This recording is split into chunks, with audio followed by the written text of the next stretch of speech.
우리가 이 밤에 기독교에 대해서 이야기하고 있다라고 말씀을 드렸고, 그리고 지난 시간에는 예수님이 누구신가에 대해서 우리가 3시간에 걸쳐서 했습니다. 그래서 첫 번째는 뭐였냐면 예수님은 하나님이시다라는 이야기를 해서 예수님의 신성을 이야기했고요. 두 번째 시간에는 예수님은 사람이다, 그래서 예수님의 인성을 얘기를 했습니다. 그리고 지난 시간에는 예수님의 십자가와 예수님의 부활을 이야기를 했습니다. 이게 이제 예수님이 성경에 우리에게 알려주는 예수님의 내용인데, 이 중에 신앙의 우리의 포커스는 어디에 있냐면 여기에 있습니다. 예수님이 우리를 위하여 십자가 지고 죽으셨다는 것과, 그리고 무덤에서 부활하셨다는 이 터 위에 우리가 있는 거예요. 그리고 이 두 가지, 위에 있는 두 가지도 사실은 밑에 있는 것을 이루기 위해서 있는 겁니다. 예를 들어서 예수님의 인성은 십자가에 달려 죽으시기 위해서 인상을 가지셔야 되는 것이고, 예수님의 신성은 예수님이 무덤에서 부활하시기 위하여서 신성을 갖는 거란 말이에요. 그러니까 모든 것이 여기에 우리의 신앙의 포커스를, 초점을 성경에 모으려고 굉장히 애를 쓴다 이겁니다. 그렇기 때문에 우리는 이걸 가지셔야 되는데, 이거를 잡으셔야 되는데, 그럼 이제 질문이 되는 거예요. 예수님이 왜 그 대단하신 분이, 근데 여기 인성 하나 얘기 안 했네. 인성에는 예수님은 사람이시지만 뭐는 없으시다고요. 죄는 없으시다고. 그런 대단한 분이, 신성을 가지신 분이, 죄가 없으시는 분이 왜 십자가에 달려 죽으시고 왜 무덤에서 부활하는 이런 일을 사실 생각해보면 굉장히 귀찮고 힘든 일 아니겠어요. 이 일을 왜 하시는 걸까요? 그럼 우리 때문이라 이거예요. 우리 때문에. 우리 때문에. 그러니까 우리라는 개념이 없으면은 예수님이 이런 일을요 하실 필요가 없는 거라 이겁니다. 그렇기 때문에 예수님 이야기를 하면은 반드시 다음으로는 어디를 갈 수밖에 없어요. 예수님이 십자가 지시고 죽으시는 그 이유가 된 우리, 예수님이 무덤에서 일어나는 그 이유가 된 우리가 누구냐, 이거를 이야기할 수밖에 없게 된다 이겁니다. 그럼 오늘은 이제 이거 해볼게요. 우리는 도대체 누구시길래, 우리가 도대체 누구길래 그 대단하신 분이 십자가를 지시기도 하시고 무덤에서 일어나는 일도 하시는가, 이 이야기를 좀 진행해 보도록 하겠습니다. 제가 개인적으로, 이건 개인적인데 굉장히 좀 불편해하고 힘들어하는 단어가 하나가 있어요. 그게 뭐냐면 일부. 이 단어를 굉장히 불편해해요. 언제 쓰는 거냐면 이럴 때 써요. 예를 들어서 TV에서 뉴스를 하는 거예요. 근데 그 뉴스의 내용은 뭐냐면 어떠한 목사님이 굉장히 나쁜 짓을 했다, 뭐 이런 이야기가 뉴스예요. 그러면 그 뉴스가 진행되는 중에 아나운서나 또 앵커가 꼭 이런 단어를 붙여요. 일부 목사님들이. 저는 왜 그렇게 부르는 이유를 알아요. 이유는 뭐냐면은 좋게 얘기해 주려는 거겠지. 좋게 얘기해 주려고. 좋게 이야기해 주려고 일부 목사님들이 이렇게 이야기를 하는데, 저는 그게 굉장히 불편해요. 왜냐하면 사람들이 가지고 있는 보편적인, 또는 사단이라고 하죠. 사단이 가지고 있는 보편적인 생각이 이 일부라는 단어에 들어있기 때문에 그렇습니다. 어떻게 들어있냐면 이렇게 들어있어요. 죄는 누구만 지는 거라고. 일부가 그러는 거라고. 대다수는 아니라고. 대다수는 괜찮다고. 그래서 죄를 자꾸 어느 쪽으로 모르려고 그러냐면 어느 특정한 사람들, 특정한 이념을 갖고 있거나 특정한 생각을 갖고 있거나 특정한 행동을 갖고 있는 어떤 그런 특정한 사람들에게 한해서 죄가 있는 것이고, 나머지 대부분의 사람들은 그 죄에서부터 자유롭고 깨끗하고 거룩하다라고 하는 이런 생각을 갖게 만든단 말이에요. 근데 그런 생각은 성경하고 맞아요, 틀려요? 성경하고 너무 안 맞는 거예요. 한번 보시죠. 로마서 3장 23절 오늘 우리가 읽었어요. 읽어보겠습니다. 모든 사람이 죄를 범하였음에 하나님의 영광에 이르지 못하더니. 여기에 일부 사람들만 악하다? 아니죠. 대다수 사람은 악하고 일부의 사람은 선하다? 그렇게 얘기하지도 않아요. 성경은 그냥 뭐라 그래요? 그냥 모든 사람이라고. 일부와 대다수를 합쳐서 모든이 아니겠어요. 일부가 됐든 대다수가 됐든 유대인이 됐든 헬라인이 됐든 심지어는 예수 믿는 사람이든 예수 안 믿는 사람이든 이 땅에 있는 모든 사람들은 다 뭐라고요? 죄인이라. 그래서 뭐 어려운 말이지만 죄의 보편성이라 그래요. 죄는 모든 사람이 보편적으로 가지고 있는 그런 속성이라 이겁니다. 좀 더 가볼게요. 요한일서 1장 8절에서 10절. 요한일서 1장 8절에서 10절. 여기에도 동일한 내용의 뜻이 담겨 있어요. 사도 바울만 그렇게 얘기하는 것이 아니라 사도 요한도 이렇게 얘기해요. 읽어보겠습니다. 만일 우리가 죄가 없다고 하면 스스로 속이고 또 진리가 우리 속에 있지 아니할 것이요. 만일 우리가 우리 죄를 자백하면 그는 미쁘시고 의로우사 우리 죄를 사하시며 우리를 모든 불의에서 깨끗하게 하실 것이요. 만일 우리가 범죄하지 아니었다 하면 하나님을 거짓말하는 이로 만드시는 것이니 또한 그의 말씀이 우리 속에 있지 아니하니라. 여기에 이제 굉장히 세게 얘기했어요. 예, 죄는 모든 사람이 가지고 있는 특성인데, 모든 사람이 가지고 있는 특징인데 죄가 없다라고 말한다면 그 안에는 4가지가 문제가 생긴다는 거예요. 첫째는 뭐라고요? 죄가 없다라고 말하는 사람은 자기를 속이는 자예요. 두 번째는요, 진리가 그 속에 없대요. 세 번째는요, 하나님을 거짓말장이로 만든대요. 네 번째는요, 성경이 그 안에 없대요. 얼마나 세요. 나는 아니야. 죄라고 하는 건 일부 어떤 사람들이 가지고 있는 특징이고 나는 아니야, 대다수 사람은 아니야 라고 말하는 그 말이 듣기는 참 좋을지는 모르겠지만 그 안에는 영적으로 굉장히 심각한 내용들이 담겨져 있다 이겁니다. 그렇기 때문에 일부 목사님들이 누가 얘기하면은 아니 다 그래. 우리 교회 나 큰일 났네. 어쨌든 뭐 사실이에요.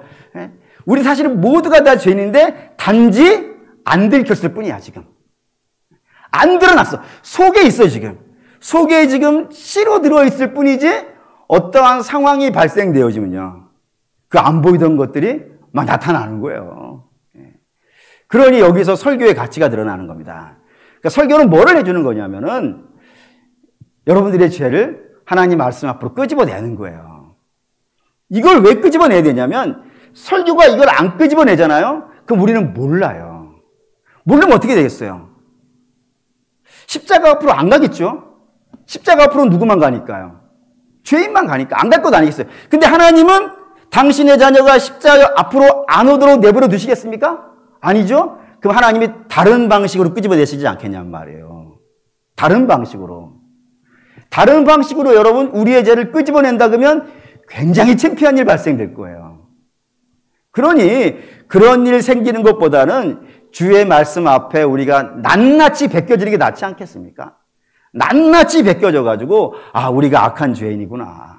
주의 말씀을 보면서 내가 얼마나 악한 죄인인가를 알고 그래서 나 위에 십자가 달리신 예수님 앞으로 가서 주님의 은혜를 구하고 죄 씻음을 받고 주님과 화평하게 지내는 것이 강제로 끄집어내진 것보다는요, 뭐 이거 비교할 수 없을 만큼 낫지 않겠어요. 그러면요, 설교는 이렇게 사실은 돼야 돼요. 베드로가 그렇게 했어요. 베드로가 성령 받고 나서 예루살렘에 있었던 그 유대인들을 향해서 설교를 쫙 하지 않습니까?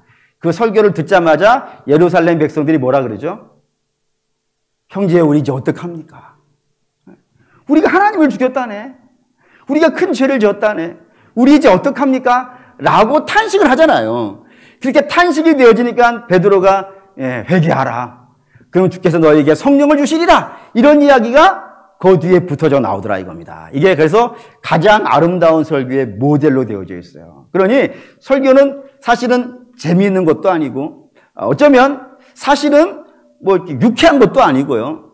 사실은 죄가 까발려지는 시간이고 우리가 주 앞에 애통하는 시간이고 주여 우리를 자비를 베풀어 주셔야 해야 되는 그런 시간이 되어진다 이겁니다. 이게 베드로의 설교의 원형이고 이걸 지금 해야 되겠다 이겁니다. 그러면 다음 이런 얘기를 해야겠어요. 그러면 우리가 죄를 지었다고 하는데, 우리가 죄인이라고 하는데 그 죄의 구체적인 모습이 무엇이길래 우리가 죄인이라고 이야기할 수 있겠는가라고 물어볼 수 있지 않습니까?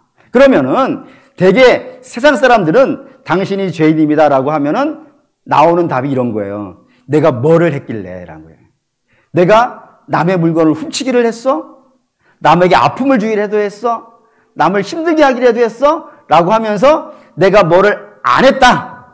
내가 나쁜 짓을 안 했다. 이런 쪽으로 자기 자신을 증명하려고 한다 이겁니다. 근데 성경은 그쪽으로 증명을 안 해요. 뭐를 안 했다라고 하는 것이 아니라 하나님이 하라 그런 게 있다 이거예요. 하나님이 하라고 했는데 하나님의 명령을 따라서 안 한 것이 죄의 근거로 삼는다 이겁니다. 그렇게 본다면 성경에 네 가지를 죄라고 했어요. 한번 확인합시다. 첫째, 요한일서 5장 17절. 요한일서 5장 17절. 이게 죄의 모습이라고 되어 있어요. 요한일서 5장 17절. 요한일서 5장 17절 읽겠습니다. 모든 불의가 죄로 돼 사망에 이르지 아니하는 죄도 있다라고 하면서 죄의 첫 번째 모습을 뭐라고요?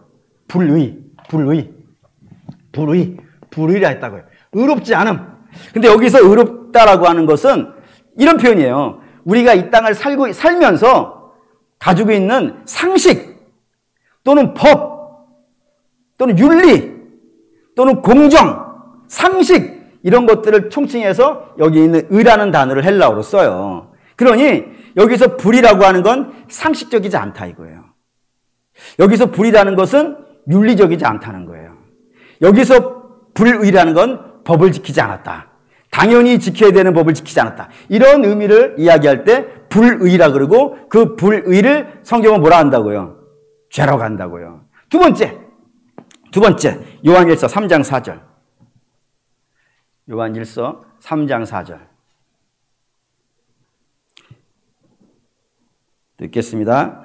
죄를 짓는 자마다 불법을 행하나니 죄는 불법이니라. 그래서 두 번째는 불법이라고 했어요. 여기서 법이라고 하는 건 율법이에요. 그러니 불법이라고 하는 것은 하나님의 말씀을요, 안 지켰다. 하나님께서 우리에게 명하시는 그 성경에 있는 말씀들을 안 지키는 것을 성경은 뭐라 그런다고요? 죄라 그런다 이거예요. 세 번째는 야고보서 4장 17절. 이게 단계별로 세져요. 처음에는 상식, 윤리였다가 그 다음에 하나님 말씀이 됐어요. 그 다음에 야고보서 4장 17절. 4장 17절 읽겠습니다. 그러므로 사람이 선을 행할 줄 알고도 행하지 아니하면 죄니라. 라고 하면서 불선. 선이 뭔지를 알아요. 선이 뭔지를 알아. 어떤 것이 착한 것이고 어떤 것이 아름다운 것이고 어떤 것이 복된 것인지 내가 그 순간에 어떻게 해야 되는지 나는 안다 이거예요. 아는데 안 하는 거예요. 이런저런 핑계를 대서 나 바쁜데 나 시간이 없는데 나는 뭐 돈이 없는데 나는 힘이 없는데 어쨌든 수많은 이유와 핑계가 되지 않겠어요. 그 이유와 핑계를 대서 내가 안 하려고 하는 것. 그런 것들을 불선이라 그러고 그걸 성경은 죄라 그런단 말입니다. 마지막 네 번째, 마가복음 16장 16절에 이런 말씀이 있어요. 이게 이제 가장 결정적인 한 방이에요. 마가복음 16장 17절.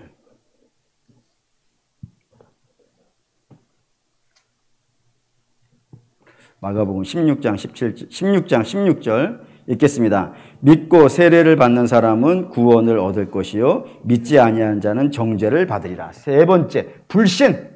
하나님을 믿지 않는 것. 예수 그리스도를 믿지 않는 것. 그거를 뭐라 그런다고요? 죄라 그런다고요. 요게 이 땅에 나타나는 죄의 모습들이 여기에서 다 나와요. 우리가 지난번 로마서 1장 했을 때 살인, 시기 이거 쭉 나왔었잖아요. 그 모든 것들이 여기에 다 걸리게 돼 있어요. 이런 모습으로 죄의 모습들이 되어져 있더라 이겁니다. 그러면 이게 네 가지.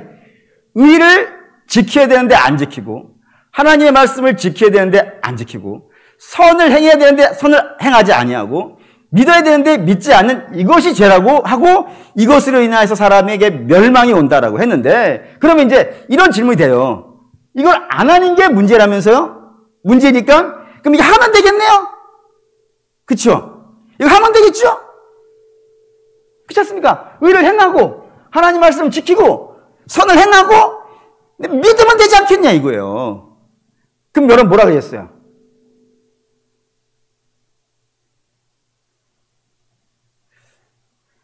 그렇죠? 네. 어려워졌죠? 어려워졌어요. 아니 의를 안 하는 것이 죄라면서요. 법을 안 지키는 게 죄고 선을 안 행하는 게 죄고 믿지 않는 게 죄라면은 내가 이거 하면 되지 않겠냐 이거예요. 내가 이거 할게! 라고 물어보면 여러분들 그럼 하십시오 하면 돼요. 하시라고. 그런데 문제는 할 수가 있다, 없다. 내가 하겠다, 이거. 내가 할게! 내가 해! 내가 해! 뭐 하시라, 그래, 하시라! 하면 돼요, 진짜로. 문제는 할 수가 없다, 이거예요. 이 얘기가 마태복음 19장에 등장합니다. 뭐 찾지 마시고, 말씀을 드릴게요. 이건 뭐 너무나도 쉬운 이야기예요. 뭐냐면, 한 사람이 예수님께 찾아와서, 예수님 어떻게 해야 영생을 얻겠습니까? 라고 물어봤어요. 근데 어떻게 하면 영생을 얻겠습니까? 이 이야기가 마태, 마가, 누가 세 군데 나와요. 세 군데나 나온다는 건 중요한 거예요. 제일 중요한 게 네 군데 다 나오는 거예요. 예를 들어 오병이어는 네 군데 다 나와요. 제일 중요한 거예요.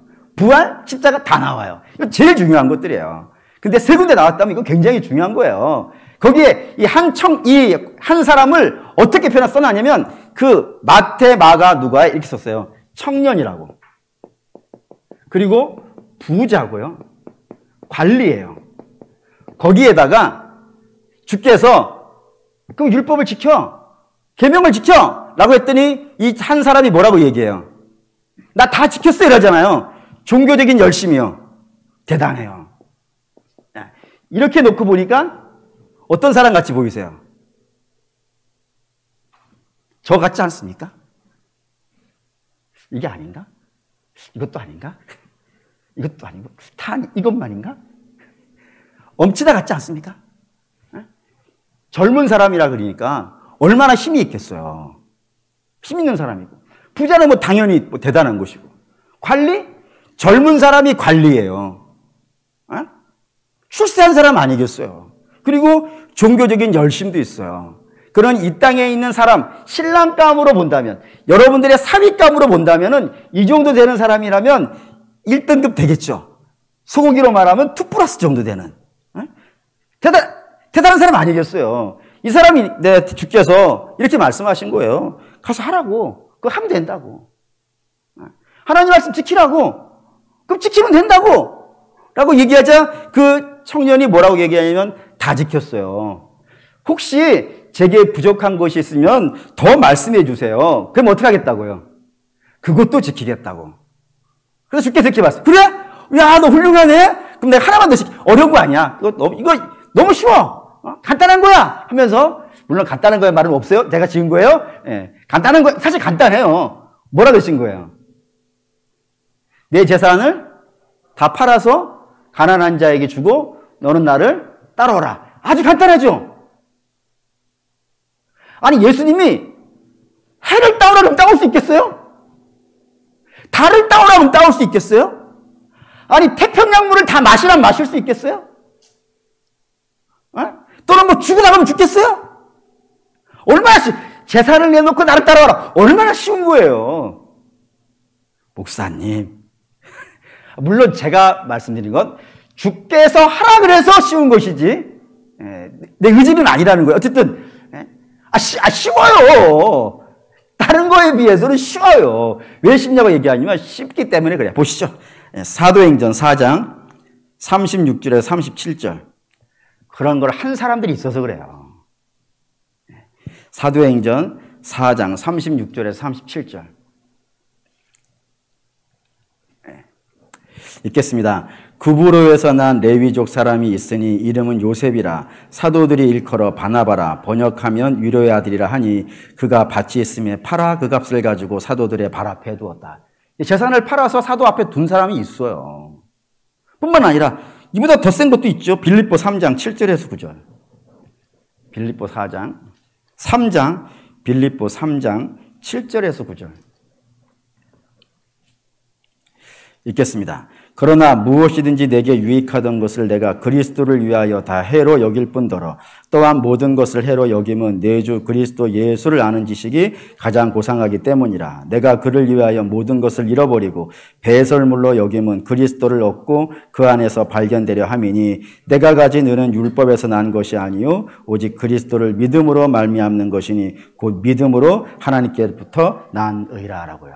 여기 바나바는 자기가 밭이 있었는데 팔아서 사도들 앞에 놨다라고 하고, 바울은 내가 가지고 있는 것, 남들이 부러워하는 것, 배설물같이 다 버렸다. 버린 자들이 있는 거예요. 그럼 여러분 한번 비교해 봅시다. 이 바나바나 바울이나 또는 한 이 젊은 사람이라든가 이 사람도 공통점이 이게 다 이래요. 똑같은 사람이에요. 그러니까 똑같이 젊어요. 사도 바울도 젊은 사람이에요. 이 당시 처음에는. 젊은 사람이고 부자이기도 해요. 둘 다. 그리고 관리기도 하고 열심히도 다 똑같단 말이에요. 똑같은데 어떤 사람은 하고 어떤 사람은 못하더라 이거예요. 똑같은 명령을 받았는데 왜 어떤 사람은 하고 왜 어떤 사람은 똑같은 건데 똑같은 사람인데 왜 못할까요? 이유가 성경은 관리는 죄 아래 머물러 있는 사람이고 바울과 바나바는 죄에서부터 건짐받은 자라는 거예요. 다시 말하면 자기 힘으로는 안 되는 거예요, 이게. 내가 하겠다는 의지로, 여러분, 내가 하겠다는 의지로 어떻게 내 재산을 팔고 주를 따라가요? 주께서 내게 명하시고, 주께서 내게 은혜를 내려주시면, 다시 말해서, 하나님과 화해가 돼야 돼. 하나님과 연합이 돼야 돼요. 그렇게 되어지면은, 주가 하신 일보다 더 큰 일을 하실 수 있다고 했단 말이에요. 그래서 수많은 사람들이, 믿음의 선배들이, 그 주와 연합이 되어져 있기 때문에 뭐 다 버리고 하기도 하잖아요. 그런데 내 열심과 내 노력과 내 힘으로는 그 길을 못 가는 거예요. 죄 아래에 갇혀져 있어서는 못 가는 거라 이겁니다. 그래서 왜 그런가? 죄의 모습이 어떻길래 죄에 갇혀 있는 사람은 내가 그걸 하고 싶어도 못 하는가? 그걸 보시죠. 시편 40편 2절. 시편 40편 2절. 죄에서 벗어난 사람은 주님의 명령에 따라 순종하면서 그 일을 할 수가 있는데 죄에 갇혀 있는 사람은 내가 그걸 하고 싶은 의지가 있다 하더라도 못하는 이유가 성경에 쭉 써 있단 말이에요. 시편 40편 2절 읽겠습니다.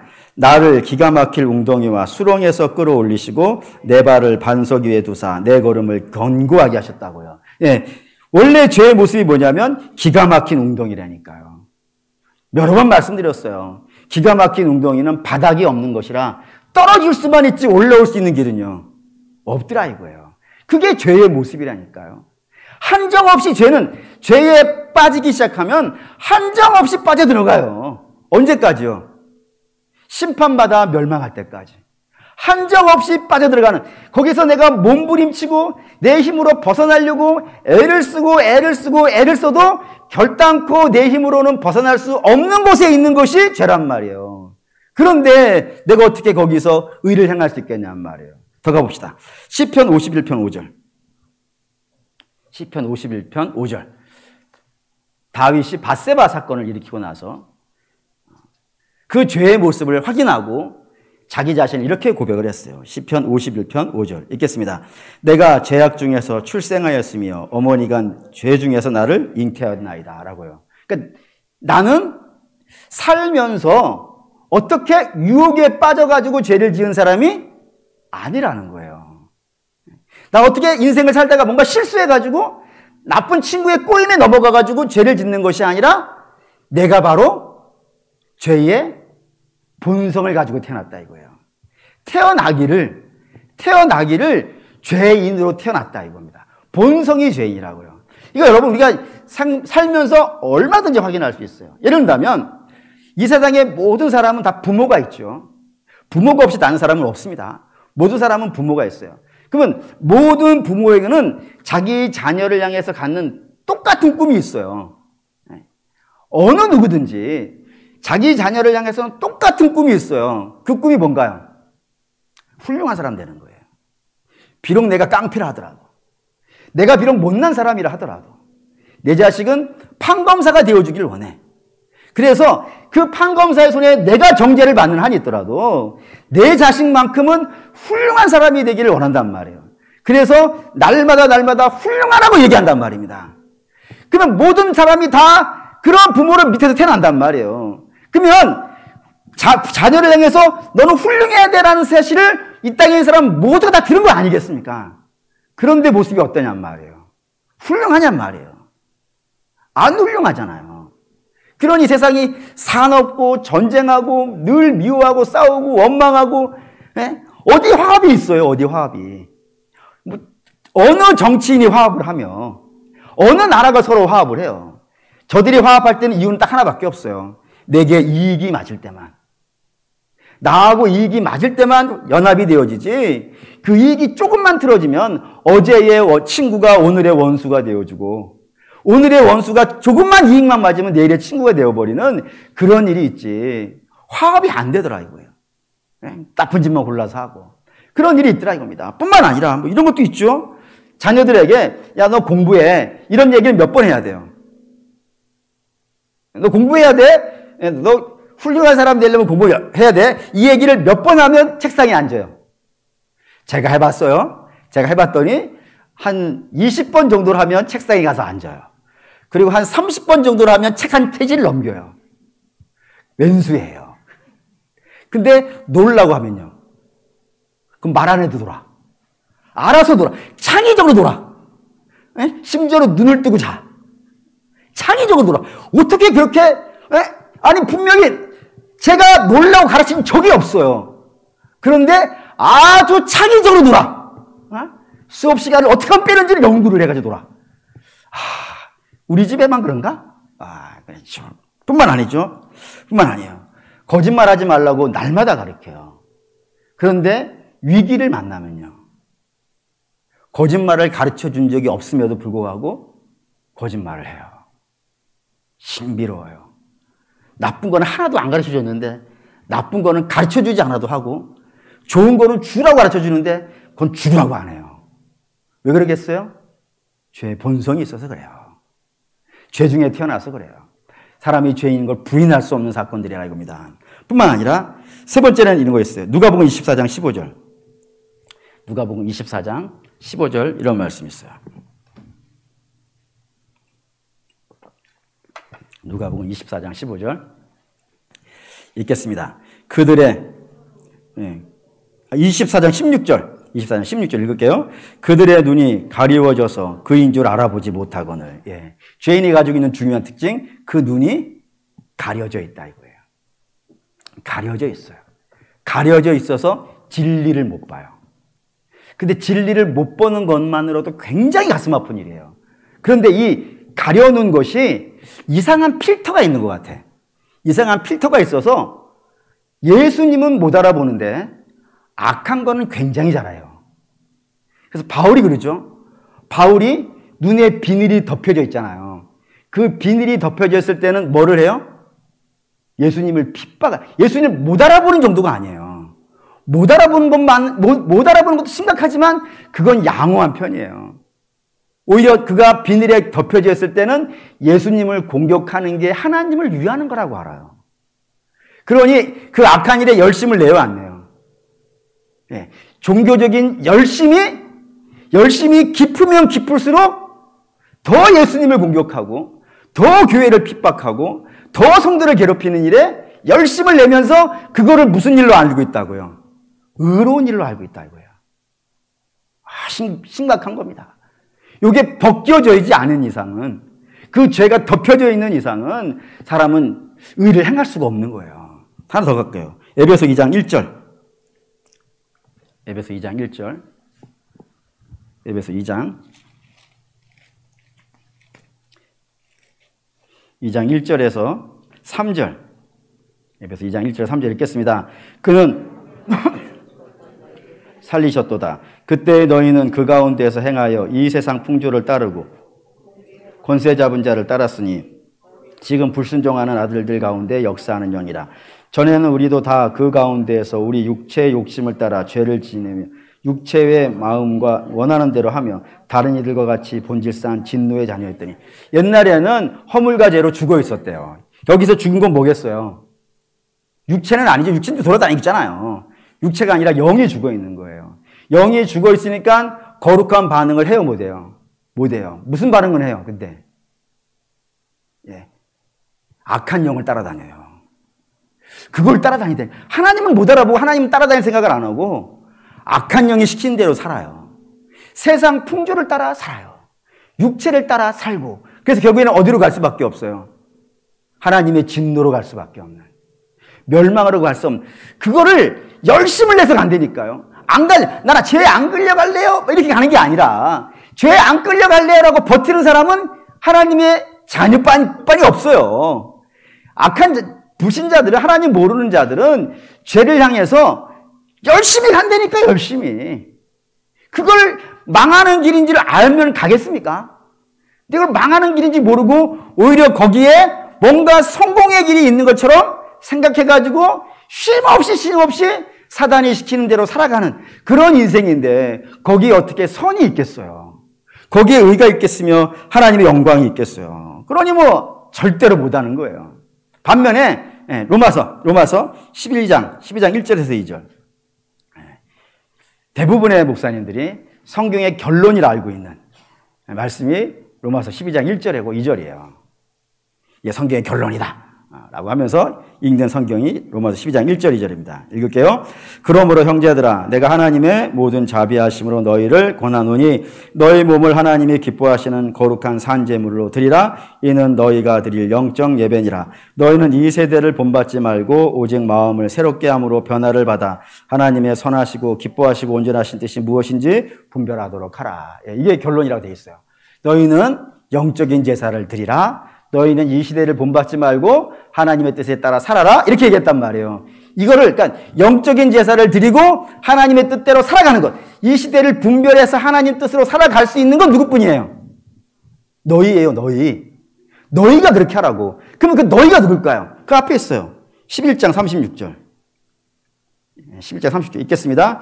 이는 만물이 주에게서 나오고 주로 말미암고 주께로 돌아감이라. 그에게 영광이 세세토록 있을지어다. 주께로부터 나오는 자들, 주께로 들어가는 자들, 주 안에 있는 자들, 주로부터 나오는 자들, 이런 사람을 한 단어로 뭐라 그러겠어요? 성도. 그러니까 성도만이, 구원받은 자만이, 죄 씻은 자만이 영적인 제사도 드릴 수 있고 이 시대를 분별해서 하나님 뜻대로 살아갈 수 있지. 그렇지 않은 자들, 죄에 갇혀 있는 자들은 의의 길을 갈 수 없다 이겁니다. 그런데 여기서 이제 결론이 되겠죠. 그럼 예수님이 왜 오신 거예요?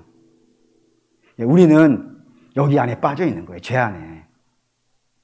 죄 안에 빠져 있기 때문에 여기 못 나오는 거예요. 못 나오는데 어떻게 나올 수 있다고요? 예수님의 은혜로 나온다 이거예요. 그래서 여러분 뭐 간혹 자동차 뒤에다가 물고기 그리고 다니는 사람들 있잖아요. 물고기 그리고 다니는 사람들. 물고기 그런 사람이지 않아요. 여기 이제 이렇게 써 있어요. 이렇게. 아, 틀렸네. 창피하게. 이렇게 써 있어요. 익투스라고 하는 단어예요. 익투스. 이게 헬라어로 물고기라는 단어예요. 물고기. 근데 요거 한 글자 한 글자가 다 예수님이에요. 예수, 그리스도, 하나님의 아들, 구세주. 오늘 여기 이제 구세주, 마침에 예스. 식으면 안 돼요. 원래는 이게 구세주라는 뜻이에요. 구세주. 왜 이거를 물고기라 했냐면은, 물고기는 어디에 살아요? 물 속에 살아요. 여기 밖에 못 나와요. 근데 주께서 건지신단 말이에요. 153마리. 모나미 본편에 쓰여진 153마리. 주께서 건져주셔. 우리는 물고기와 같아서 이 죄라고 하는 물속에밖에 못 산단 말이에요. 근데 우리 주께서 거기서 건져주셨다고. 그래서 이 구세주가 있어야 돼요. 구세주가 있어야 우리가 이 죄에서부터 벗어나오지, 우리의 힘과 우리의 능력으로는 거기서 벗어나지 못한단 말입니다.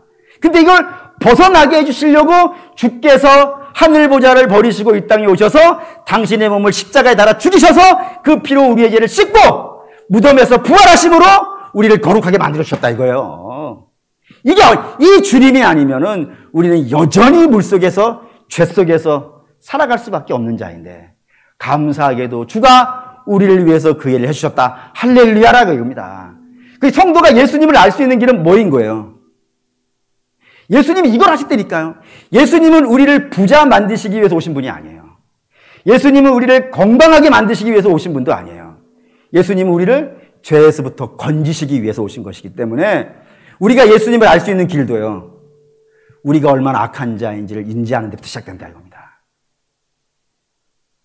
우리는 그 죄에서 벗어날 수 없는 사람인데 주의 놀라운 은혜가 나를 건지셨습니다. 이때가 바로 우리가 감격하는 때예요. 이 감격이 저와 여러분에게 이 금요일 밤에 있으시기를 주의 이름으로 축원합니다. 아멘. 결단하겠습니다.